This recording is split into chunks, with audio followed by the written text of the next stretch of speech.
Let us start with the topic motion in straight line.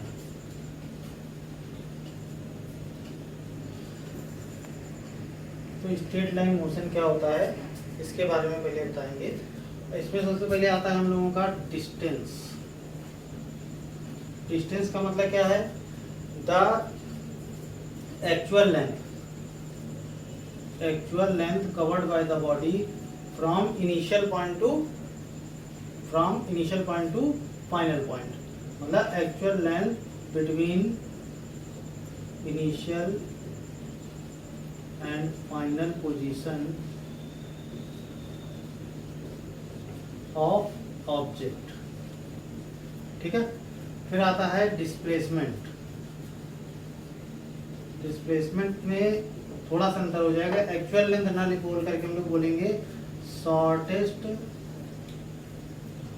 Length या distance between initial and final position of object. कहने का मतलब ये हो गया कि जैसे कि कोई यहाँ से ए पॉइंट से कोई चीज़ बी तक हम लोगों की डिस्प्लेस हुई, तो इसके डिस्प्लेस होने का तरीका ऐसे भी हो सकता है कि ये डिस्प्लेस कर रही हो, या हो सकता है ये इस तरह से इस पाथ को फॉलो कर रही हो या इस पाथ को फॉलो कर रही हो। तो यहाँ पर हम लोगों की लेंथ जो है यानी कि जो डिस्टेंस है वो क्या हो गई? डिफरेंट हो गई।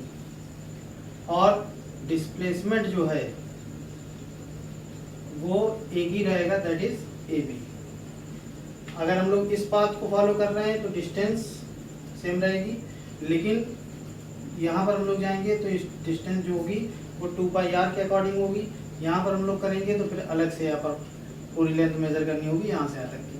कहने का मतलब ये हो गया कि जो डिस्टेंस और डिस्प्लेसमेंट का यहाँ पर अंतर है, वहाँ पर यूँ भी कह सकते हैं कि किस, अब ये पूछा जाए किस कंडीशन में हम लोगों का डिस्टेंस और डिस्प्लेसमेंट सेम होते हैं। तो अगर हम लोगों का डिस्प्लेसमेंट या डिस्टेंस जो है वो एक स्ट्रेट लाइन में कवर की जा रही है, तो इस कंडीशन में डिस्टेंस और डिस्प्लेसमेंट क्या हो जाएंगे? इक्वल हो जाएंगे। तो इन स्ट्रेट लाइन मोशन में displacement is always equal to the distance. ठीक। तो इसमें छोटे छोटे से अंतर होते हैं कि जैसे कि डिस्प्लेसमेंट और डिस्टेंस में क्या अंतर है, डिस्टेंस और डिस्प्लेसमेंट में क्या अंतर है, इसके बारे में एक बार पहले समझ लेते हैं कि डिस्टेंस हो गई actual length between initial and final position of the object, और डिस्प्लेसमेंट हो गया shortest distance between the initial and final position of the object. तो ये इनिशियल पोजीशन और फाइनल पोजीशन के बीच की जो डिस्टेंस है, अगर वो शॉर्टेस्ट डिस्टेंस आप ले रहे हैं मिनिमम, तो वो हो गई हम लोगों की डिस्प्लेसमेंट में, और एक्चुअल लेंथ जितनी उसने कवर की है वो हो गई हम लोगों की। अब जैसे कि मान लेते हैं कि यहाँ से आपको यहाँ तक जाना है और बीच में ये नदी है, ये नदी फ्लो कर रही है। तो एक तो तरीका ये हो गया कि आप यहाँ से डायरेक्ट रोड वेज के थ्रू यहाँ से यहाँ तक जाएं। दूसरा तरीका ये है कि आप यहाँ से यहाँ तक फ्लाइट के जरिए चले जाएं। तो अगर इसी यहाँ से यहाँ तक आप यहाँ से यहाँ तक गए और डायरेक्ट आपने यहाँ पर कवर की डिस्टेंस, तो ये डिस्प्लेसमेंट हमेशा क्या होगा? कम होगा, और डिस्टेंस हमेशा ज़्यादा होगी। तो ये ध्यान रखें कि डिस्प्लेसमेंट जो होता है वो हमेशा शॉर्टेस्ट डिस्टेंस है, तो ये हमेशा कम रहेगी, और जबकि डिस्टेंस जो होगी वो पूरा एक्चुअल पाथ है, तो ये हमेशा ज़्यादा रहेगा। ठीक है। तो दूसरी चीज़ डिस्प्लेसमेंट जो होता है वो हम लोगों का ये वेक्टर क्वांटिटी है, तो इस वजह से ये हो गया हम लोगों का वेक्टर में डिस्प्लेसमेंट, और डिस्टेंस जो हो गई वो हो गई स्केलर। ठीक। एक डिफरेंस ये हो गया कि ये स्केलर क्वांटिटी है और ये वेक्टर क्वांटिटी। दूसरा डिफरेंस यहाँ पर आ जाएगा कि जो डिस्प्लेसमेंट होता है वो शॉर्टेस्ट डिस्टेंस है, शॉर्टेस्ट डिस्टेंस, और ये जो है ये एक्चुअल डिस्टेंस है। ठीक। फिर हम लोगों की तीसरी चीज आती है कि ये हम लोगों का पॉजिटिव, निगेटिव और जीरो तीनों ही हो सकता है, लेकिन ये हम लोगों का can not be negative, negative नहीं होता है, ध्यान रखें। तो ये निगेटिव नहीं हो सकता, जबकि ये हम लोगों का पॉजिटिव, निगेटिव और जीरो तीनों में से कुछ भी हो सकता है।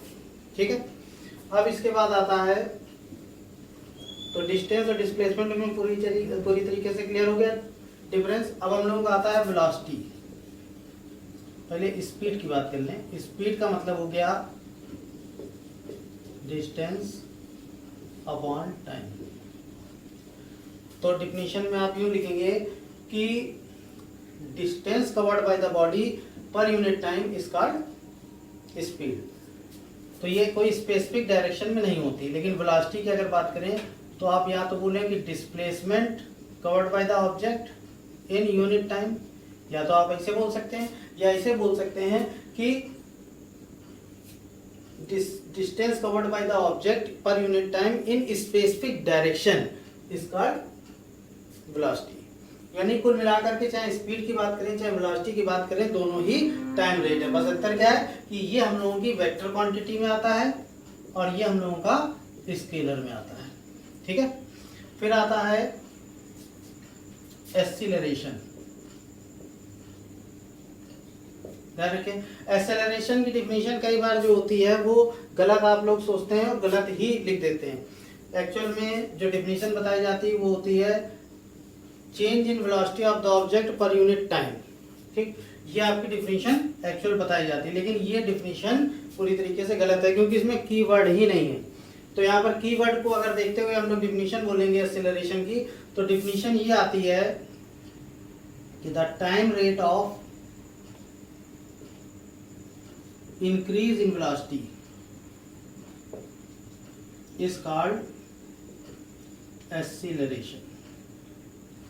भाई आपने चेंज बताया तो चेंज में पॉजिटिव है, निगेटिव है, या जो वेलोसिटी है वो घट रही कि बढ़ रही, वो चीज नहीं क्लियर हो रही। लेकिन यहाँ पर ये डिफिनीशन में हम लोगों का ये क्लियर हो रहा है कि the time rate of increase in velocity, यानी वेलोसिटी बढ़ रही है। अब इसी तरीके से अगर हम लोग रिटार्डेशन की बात करें तो फिर सेम यही डिफिनीशन बनेगी, लेकिन अंतर क्या हो जाएगा, the time rate of decrease in velocity. बस इतना अंतर कर देंगे, the time rate of decrease in velocity is called retardation. ठीक है, फिर आता है हम लोगों का एक्सीलरेशन ड्यू टू ग्रेविटी। तो एक्सेलरेशन ड्यू टू ग्रेविटी में आप डिफिनीशन डिफाइन करेंगे तो इस तरीके से द टाइम रेट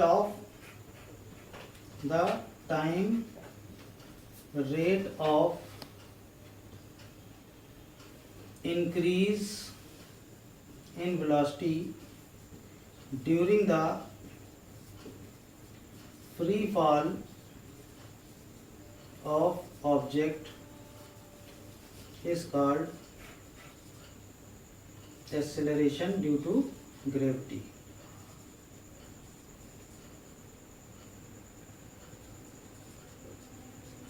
क्लियर हुआ? सारी डिफिनीशन एक बार पूरी नोट कर लें।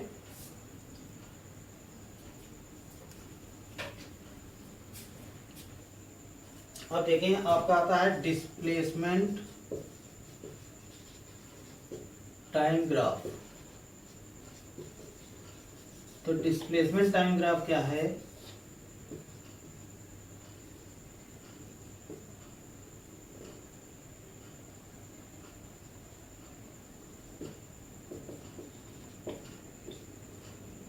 तो यूं कह सकते हैं, if the displacement of the object is represented on Y axis while the time is represented on the x axis, then this graph is known as displacement time graph। अब यहाँ पर एंगल की अगर हम लोग बात करें तो टेन थीटा, किसी भी चीज का स्लोप जो होता है वो टेन थीटा से रिप्रेजेंट होता है। तो स्लोप जो है टेन थीटा से रिप्रेजेंट हो रहा है, जो कि हो गया हम लोगों का परपेंडिकुलर अपॉन बेस के कॉन्सेप्ट से। तो परपेंडिकुलर ये हो गया और बेस ये हो गया। तो परपेंडिकुलर ये हम लोगों का क्या है, डिस्टेंस के पैरेलल, डिस्प्लेसमेंट के पैरेलल है। तो डिस्प्लेसमेंट अपॉन टाइम। अब डिस्प्लेसमेंट अपॉन टाइम क्या होता है, ये होता है वेलोसिटी। तो स्लोप यहाँ पर हम लोगों का जो डिस्प्लेसमेंट टाइम ग्राफ का है वो क्या रिप्रेजेंट कर रहा है, वेलोसिटी को। तो the slope of the displacement time graph represent the velocity of the object. यानी कि अगर हम लोग डिस्प्लेसमेंट टाइम ग्राफ दिया गया है तो उसका अगर हम लोग स्लोप निकाल लें तो हम लोग ये देख सकते हैं कि वो किस वेलोसिटी से बॉडी जो है वो मूव कर रही है। ठीक है, फिर इसी तरीके से आता है, अब इसमें एरिया जो होता है वो कोई भी चीज रिप्रेजेंट नहीं करेगा। एरिया अंडर द कर्व अगर हम लोग निकालेंगे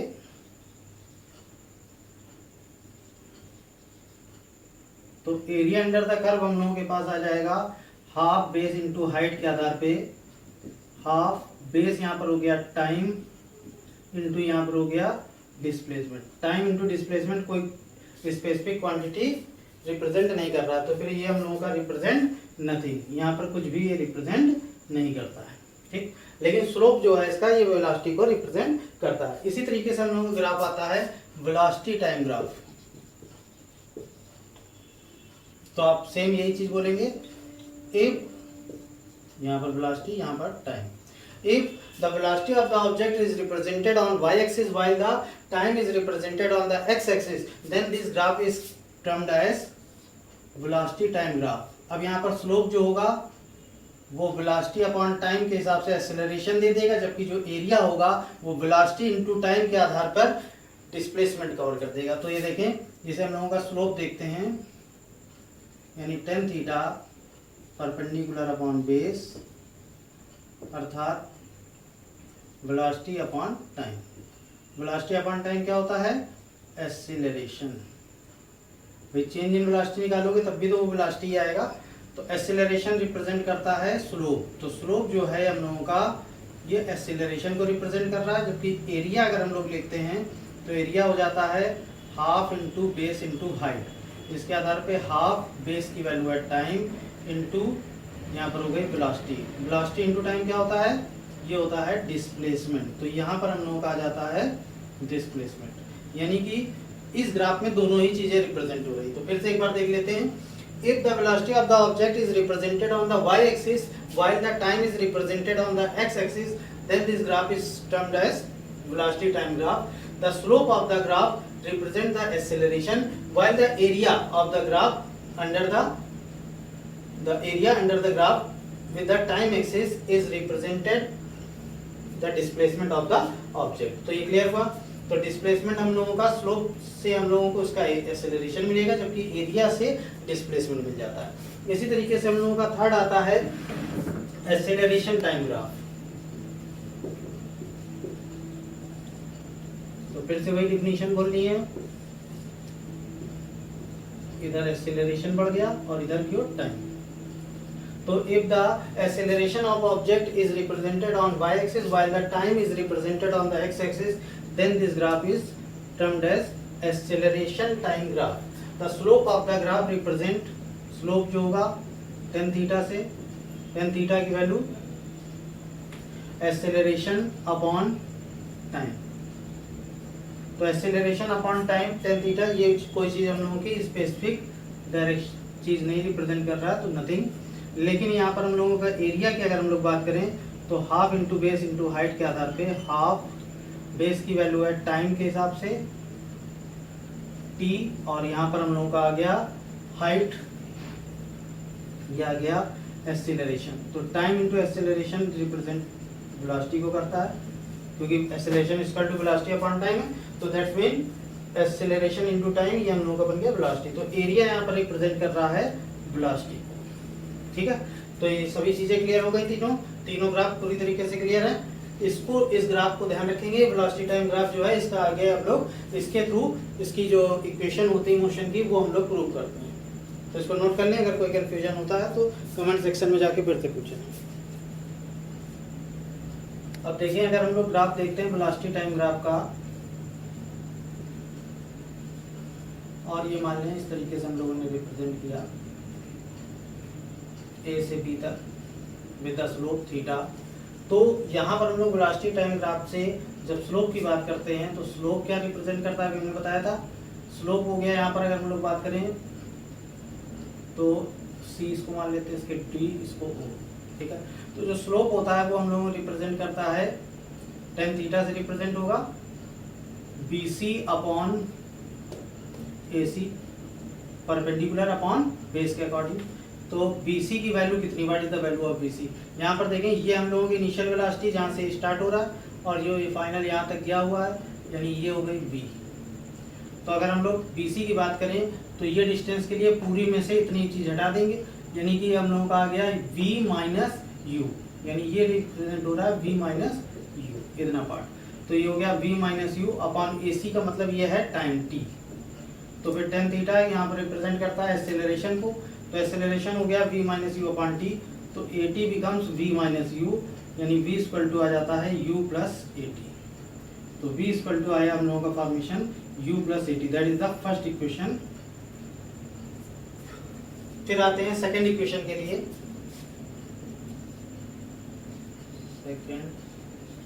सेकेंड इक्वेशन कैसे निकालेंगे, देखें जैसे कि आपने बताया स्लोप जो होता है वो एक्सेलरेशन को रिप्रेजेंट कर रहा है। फिर दूसरा हमने बताया था एरिया, तो एरिया इस ग्राफ का जो होता है वो हम लोगों का रिप्रेजेंट करेगा उसकी डिस्टेंस को। सो सेकेंड इक्वेशन में हम लोग डिस्टेंस के लिए जाना है, डिस्प्लेसमेंट के लिए, तो फिर हम लोगों को फार्मूला लगाना पड़ेगा एरिया के लिए। तो area under graph with time axis. तो टाइम एक्सिस के अबाउट हम लोगों को एरिया इसके लिए जाना होगा। तो एरिया का फार्मूला हम लोगों का यहाँ पर पूरा एरिया लेंगे, एरिया ऑफ ABCDO ए। तो ये ट्राइपीजियम का एरिया हम लोग ले सकते हैं। तो एरिया ऑफ ट्राइपीजियम होता है half sum of parallel side into height. तो half sum of parallel side यहाँ पर बन रहा है U और ये V, U प्लस V और विद टाइम t।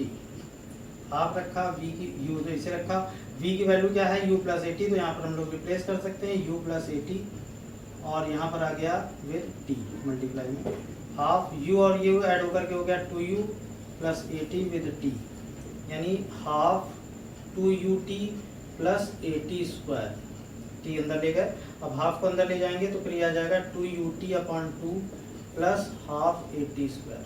तो 2 से 2 कैंसिल होने पर बचा UT plus half AT square, that is the value of S।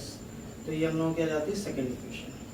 ठीक है, अब थर्ड इक्वेशन अगर हम लोग निकालेंगे, किस तरीके से निकालेंगे उसके लिए समझें कि क्योंकि हम लोगों ने दोनों चीजें यहाँ पर जो रिप्रेजेंट हो रही थी ग्राफ के थ्रू वो तो निकाल ली।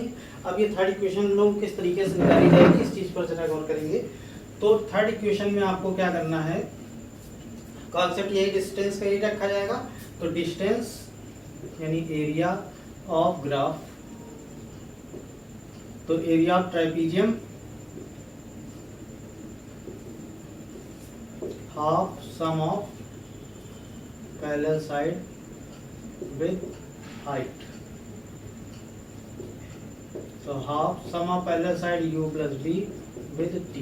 अब यहाँ पर गौर करेंगे कि यहाँ पर हमको जो थर्ड इक्वेशन होती है उसमें t नहीं होता है, तो t को आपको यहाँ पर रिमूव करना होगा। किस तरीके से रिमूव करेंगे, यहाँ से वैल्यू अगर हम लोग देखते हैं तो v माइनस यू को हम लोग लिख सकते हैं AT। तो यहाँ पर t की वैल्यू आ रही v minus you upon a। तो ये t की वैल्यू जो आई है हम लोगों की, ये हम लोग यहाँ पर रिप्लेस कर सकते हैं।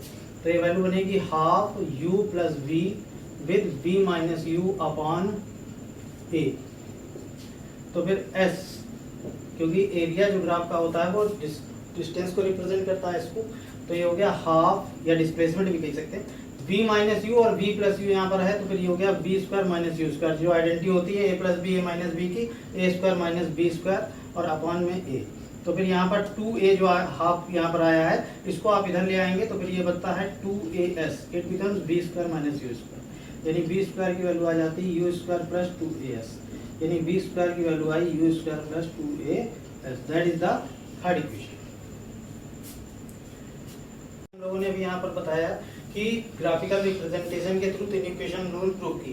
तो कभी कभी हम लोगों का इंटीग्रल मेथड यानी कि डिफरेंशियल मेथड्स के थ्रू इक्वेशन प्रूव करने के लिए आती है। तो डिफरेंशियल मेथड क्या होगा इसके लिए,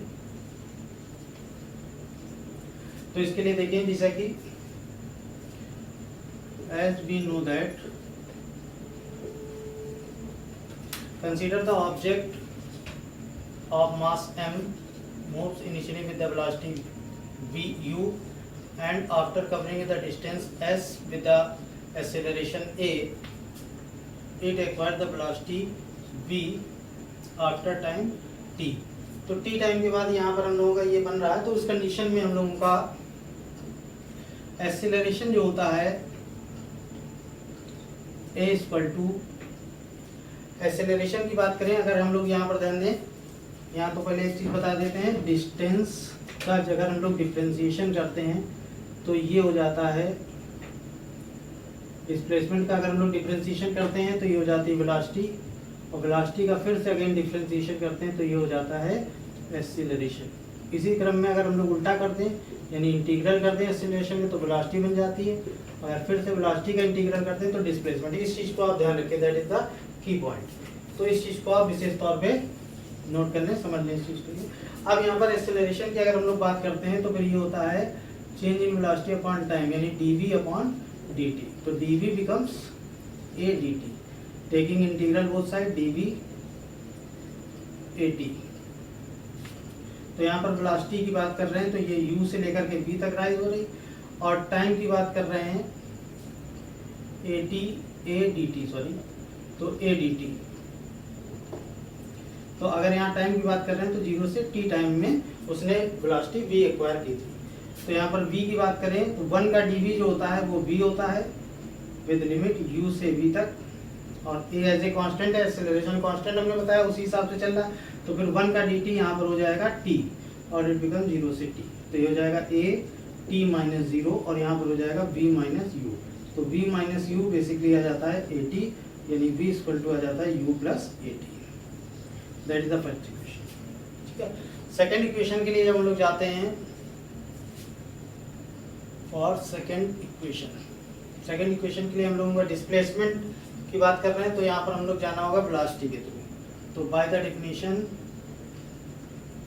ऑफ वेलोसिटी, तो velocity v equal to displacement upon time ds upon dt, ऐसे लिख सकते हैं। तो फिर ds equal to v dt। अगर ds की बात करें तो v की बात करें तो v इक्वल टू था u plus a t with dt।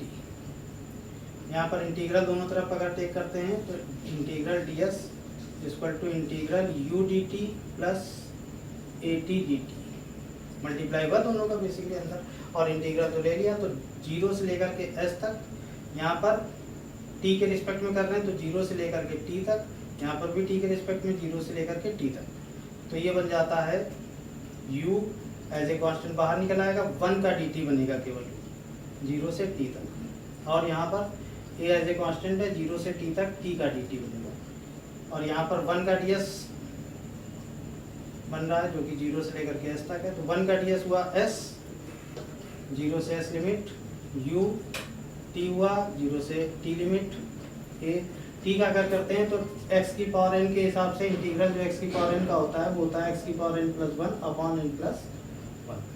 तो इसके अकॉर्डिंग t की पावर इसको 1 पढ़ेंगे तो t की पावर 2 अपॉन 2 विद लिमिट 0 से t तक, यानी u t minus 0 plus half a, half इसको बाहर निकाल लिया, t square minus 0 square s minus 0। तो s equal to u t plus half a t square, that is the second equation. ठीक है, फिर आते हैं थर्ड इक्वेशन अगर हमको निकालनी है तो थर्ड के लिए भी उसी तरीके से हम लोगों को जाना होगा। तो थर्ड इक्वेशन में हम लोगों ने बोला वेलोसिटी के लिए गए, velocity equal to ds upon dt, लेकिन चूंकि ये टाइम से इंडिपेंडेंट होता तो टाइम को हटाना है बेसिकली। तो फिर v equal to ds upon dt जो लिखा है इसको आपको हटाना पड़ेगा, इसको लिखेंगे ds अपॉन